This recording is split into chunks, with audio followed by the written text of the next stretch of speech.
এই রিস্কার মধ্যে ভাড়া একবারে এখন সীমিত নাই বললে চলে, কিন্তু তারপরও আমরা ধরে যাচ্ছি এই স্বার্থে যে অন্য কোনো বাহন এসে এই বাহনটা বেস্ট বিধায় আমরা ধরে যাচ্ছি যে কোনো একদিন অটোর সমস্যার সমাধান হবে, কিন্তু তা তো সরকার আজও পদক্ষেপ নিতেছে না।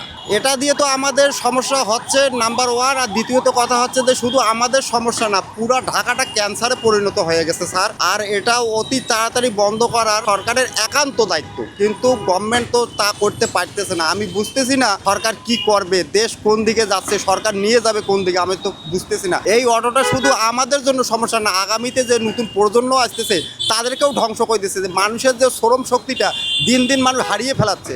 অর্থাৎ এই জিনিসটা কোনো ক্রমে রাখা যায় না। বাড়তি তো আমাদের বিদ্যুতের ঘাটতি আছে, আর দ্বিতীয়ত কথা দেখবেন যে একটা সামাজিক সুরক্ষা অটোদের মাঝে সেটা নাই। এরা পরিবেশ পর্যন্ত নষ্ট করে দিতেছে স্যার, আর কি বলবো।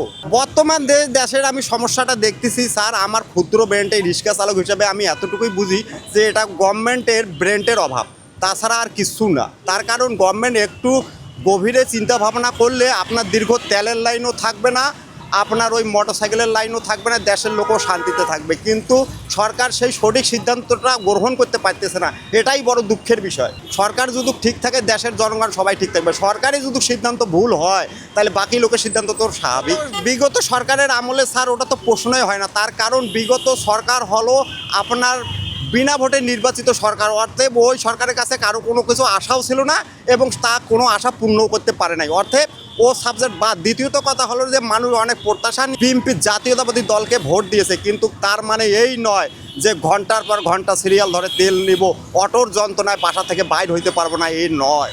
এর থেকে পরিত্রাণ পর একমাত্র উপায় আছে, এটা অতি তাড়াতাড়ি বন্ধ করতে হবে, প্রশাসনকে ঠিক করতে হবে, ঠিক আছে?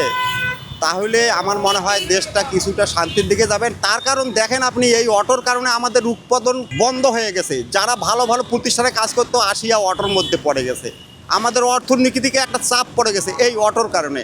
এই অটো শুধু একটা না, এরকম বিভিন্ন সমস্যার সাথে জড়িত, অর্থাৎ আগামী প্রজন্মকে ধ্বংস করবে এই অটো। বাজার পরিস্থিতিটা দেখেন স্যার, বাজারটা হচ্ছে যে মানুষ কৃষকরা দেশে আবাদ করে, এটা ওদেরকে বাড়তি দামে বিক্রি না করলে ওদেরও সমস্যা আছে। এই বাজার নিয়ে আমি তত চিন্তা ভাবনা করতেছি না, তার কারণ আমি ইনকাম করব, বাজার করব, ঠিক আছে? এটা কোনো সমস্যার মধ্যে না। এখন ইনকাম ঠিক মতন করতেছি না, এখন দেখা গেছে আগে 1 কেজি আলু কিনতাম, এখন হাফ কেজি কিনতেছি, কিন্তু এটা ইনকাম যখন ঠিক হবে সেখন বাজারটা সমস্যা হবে না। এক কথায় বলতে বোঝা যায় যে যখন নিয়ন্ত্রণ কোনো কিছু থাকবে সেখন বাজার আপনার যতই বেশি হোক মানুষ চলতে পারবে, কিন্তু যখন নিয়ন্ত্রণ আপনার কোনো কিছু থাকবে না সেখন আপনি তো মাংনাও মাল দেন তাও বিক্রি হবে না।